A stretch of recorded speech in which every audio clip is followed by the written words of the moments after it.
Hello जी, welcome to my channel. आज की वीडियो बनेगी सऊदी अरब की एक बहुत बड़ी स्कॉलरशिप पे और बहुत बड़ी अपॉर्चुनिटी पे।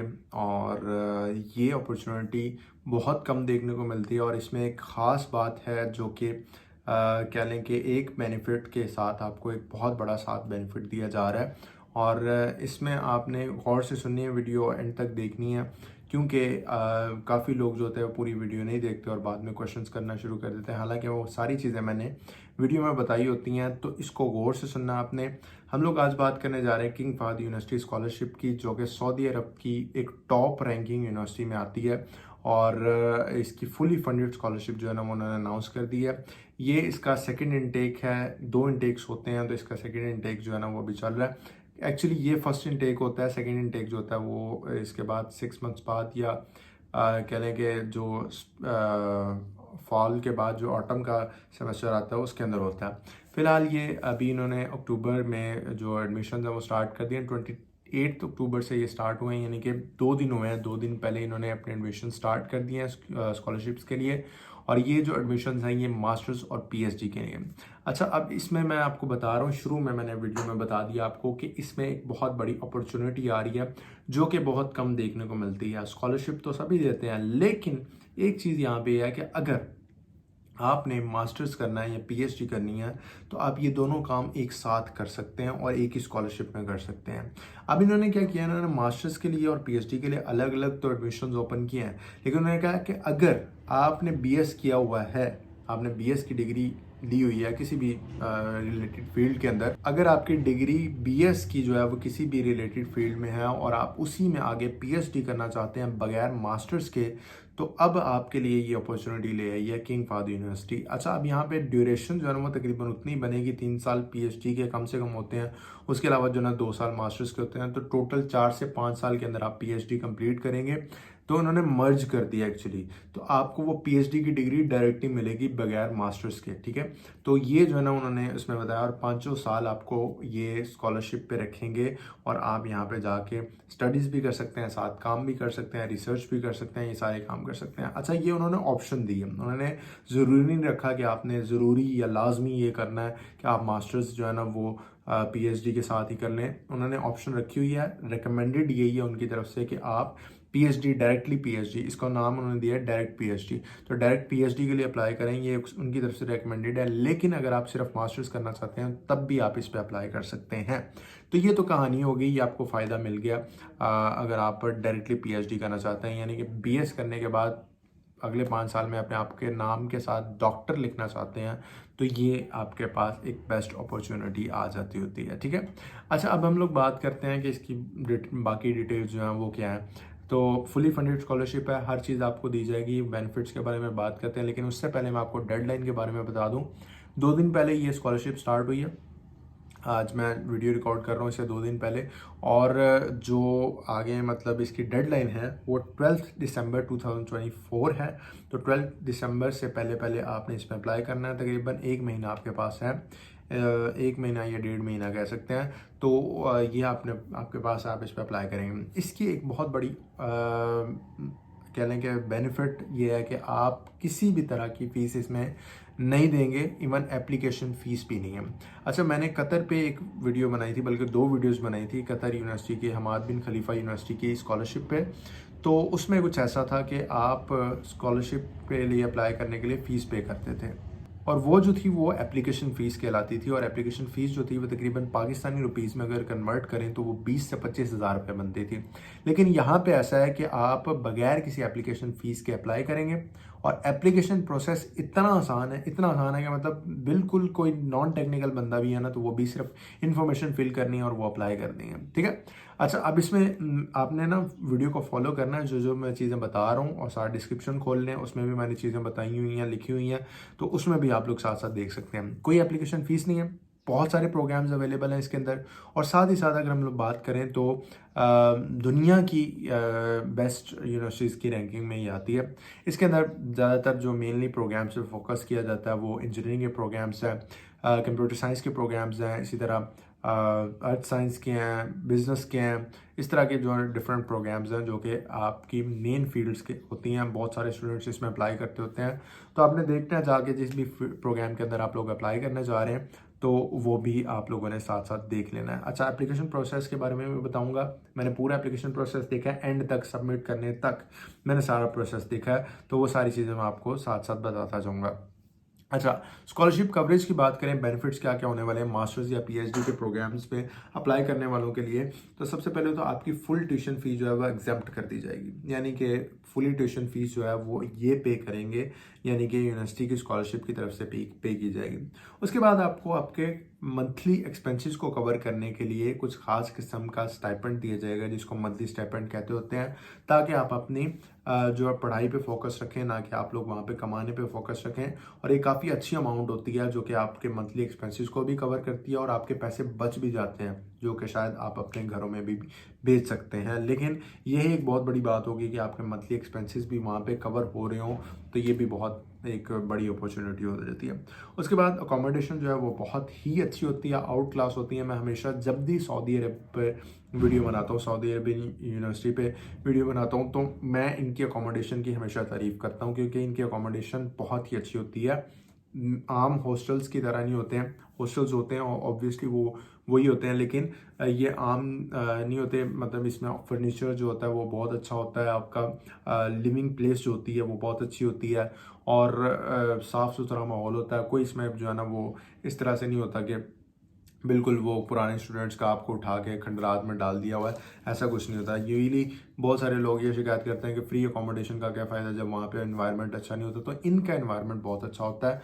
वो पता नहीं किन कंट्रीज़ के बारे में बात करते हैं, लाइक मैं नाम नहीं लूँगा किसी कंट्री का, क्योंकि हर कंट्री का अपना अपना हिसाब होता है। तो यहाँ पे ये जो है ना फ्री अकोमोडेशन दी जाती है, और अच्छी आउट क्लास अकोमोडेशन जो है ना वो आपकी होती है।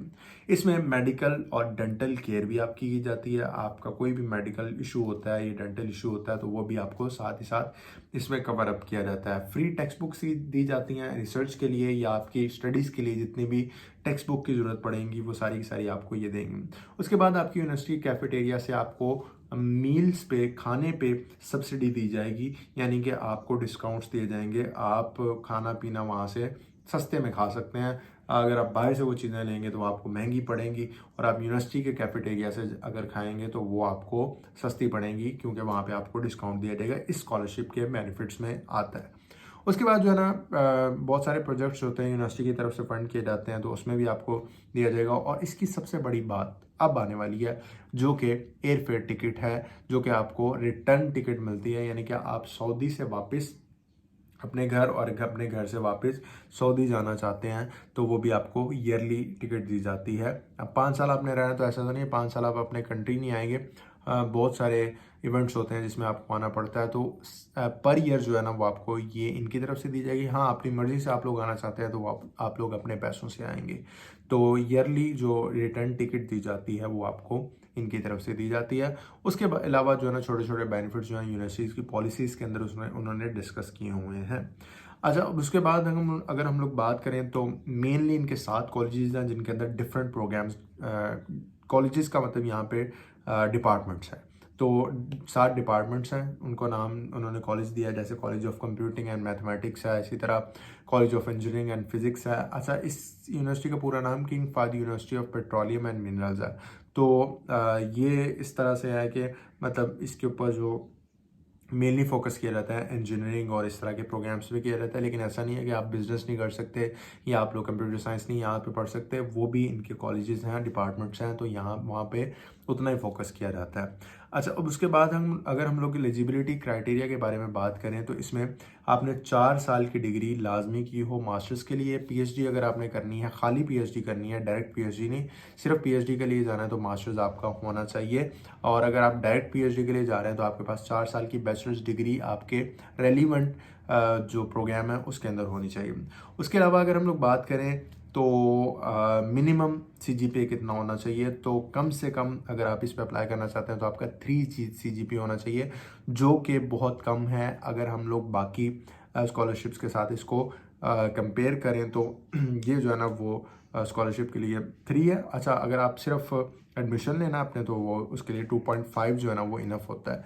2.5 CGPA वाले सिर्फ अप्लाई कर सकते हैं सिर्फ स्कॉलरशिप के बगैर एडमिशन लेने के लिए। लेकिन अगर आपको स्कॉलरशिप के साथ चाहिए या उसके लिए भी आपने एलिजिबल होना है तो उसके लिए आपको 3 CGPA रिक्वायर्ड होगा, जो कि मिनिमम है। मैक्सिमम जितना मर्जी आप लोग इसको ले जाएं, आउट ऑफ 4 की बात कर रहा हूँ, 4 में से आपका इतना होना चाहिए। उसके बाद लैंग्वेज रिक्वायरमेंट्स की बात करें तो ये एक थोड़ा सा इसमें स्ट्रिक्टली उन्होंने लिखा हुआ है इस दफ़ा, पहले नहीं होता था। पहले आप इंग्लिश प्रोफिशिएंसी लेटर पे भी अप्लाई कर देते तो आपकी एप्लीकेशन हो जाती थी।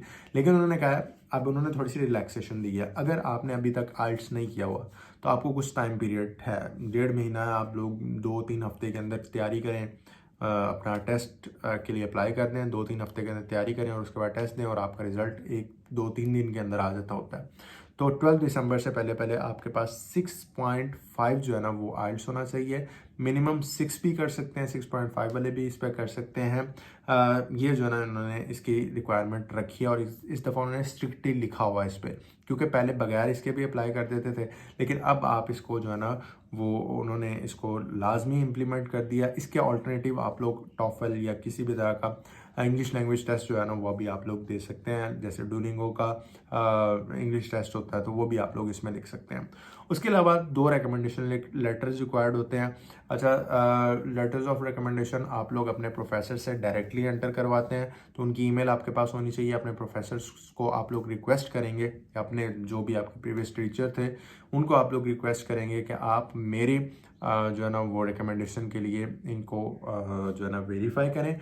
तो वो वेरीफाई करेंगे तो आपकी एप्लीकेशन सबमिट हो जाएगी। अच्छा, अब ये सारी चीज़ें मैंने डिटेल में बताई हैं तो शायद आपको मुश्किल लग रही हों, लेकिन बहुत ही आसान प्रोसेस है। आपको सिंपली मैं बता देता हूँ, मैंने लिंक डिस्क्रिप्शन में दिया हुआ है, उसके अंदर आपने क्लिक करना है उस पर। जब आप जाएंगे तो उस पर प्रॉपरली उन्होंने लिखा हुआ है कि हम लोग ये हमारा एकेडमिक कैलेंडर है और इसके अकॉर्डिंगली हम लोग एडमिशन स्टार्ट कर चुके हैं। उस पर लिखा भी हुआ है 28 अक्टूबर से 12 दिसंबर तक जो है ना वो आप लोग इस पर अप्लाई कर सकते हैं। उस पर आपने अप्लाई करना है। मास्टर्स वाला जो प्रोग्राम है, जब आप लोग अप्लाई करेंगे तो उस पर आपको साइन अप करने का कहेगा, आपने अपना अकाउंट क्रिएट कर लेना है और उसमें अपनी इन्फॉर्मेशन वगैरह फिल कर देनी है। सिंपल इन्फॉर्मेशन है, कोई हार्ड एंड फास्ट रूल नहीं है इसके अंदर, या कोई ऐसी चीज़ नहीं है जिसकी आपको कोई समझ नहीं आएगी। और अगर नहीं आती तो आप मुझे इंस्टा पे DM कर सकते हैं। तो बाकी जो चीज़ें हैं आपने सारा कुछ फिल आउट करना है, अपनी सारी डिटेल्स। स्टेटमेंट ऑफ पर्पस आपको इसमें लिखनी पड़ेगी, वो आपने बतानी है कि आप क्यों इस प्रोग्राम को चूज़ कर रहे हैं, आपकी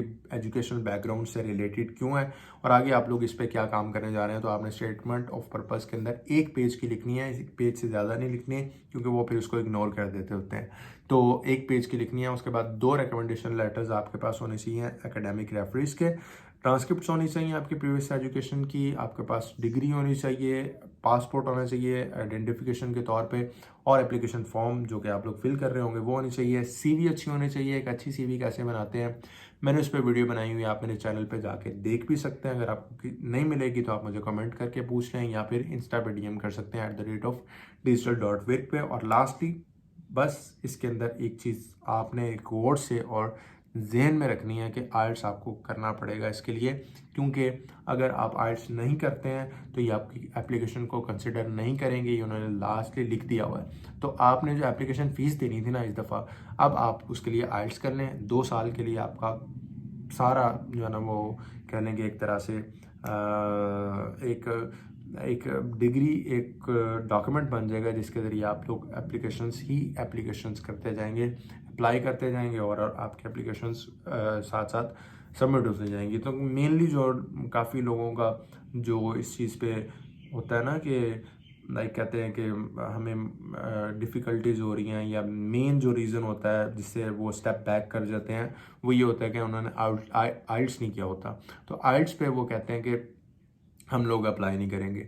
तो ऐसा ना किया करें, जहाँ पे आपका वो इंग्लिश प्रोफिशिएंसी लेटर लग रहा है वहाँ पे लगा दिया करें, जहाँ नहीं लग रहा फिर आप लोग स्टेप बैक कर सकते हैं। लेकिन कोशिश यही किया करें कि आप अपने डॉक्यूमेंट्स को पूरे रखें ताकि आप लोग आगे अप्लाई कर लें। तो ये चीज़ जो है ना ये आपके पास होनी चाहिए। Sorry for the background noise, क्योंकि मैं एक ज़रा रश वाली जगह पे भी मतलब बैठा हुआ हूँ तो बाहर से गुजरती हैं व्हीकल्स वगैरह, तो उनकी आवाज़ आ जाती होती है। खैर, मैंने ये सारी डिटेल्स आपके सामने रखनी है।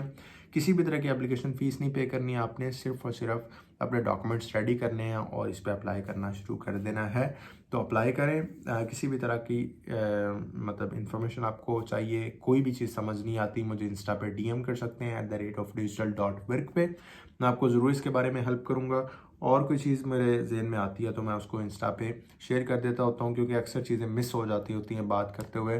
तो ये है कि आगे जितनी भी मतलब हमारे वीडियोस आएंगे उनमें भी मैं इनके बारे में डिटेल्स, जो स्कॉलरशिप्स होती हैं उनका एप्लीकेशन प्रोसेस भी स्टार्ट करूंगा। अगर इसका एप्लीकेशन प्रोसेस आपको चाहिए तो मुझे कमेंट करके बता सकते हैं। वैसे ज़रूरत नहीं है, क्योंकि मैंने आपको बताया बहुत ही आसान प्रोसेस है, लेकिन फिर भी अगर समझ नहीं आए तो मैं उसका एप्लीकेशन प्रोसेस बना दूंगा, जैसे मैंने कतर यूनिवर्सिटी का बनाया था, सॉरी हमाद बिन खलीफा यूनिवर्सिटी जो कि कतर में मौजूद है, उस पर बनाया था। तो अगर आप मुझे इस पर भी कहेंगे तो मैं इस पर भी बना दूंगा, लेकिन कोशिश ये करें, क्योंकि आप लोग पढ़े लिखे होते हैं, आपको टेक्नोलॉजी का भी थोड़ा बहुत जो है ना नॉलेज होता है, तो इस तरह से आप लोग खुद अप्लाई किया करें। जो चीज़ें नहीं समझ आती वो मुझसे पूछ लिया करें, लेकिन अप्लाई खुद किया करें, कॉपी पेस्ट ना किया करें। जो चीज़ें आपको लगती हैं यहाँ पे आनी है वही उसमें एंटर किया करें।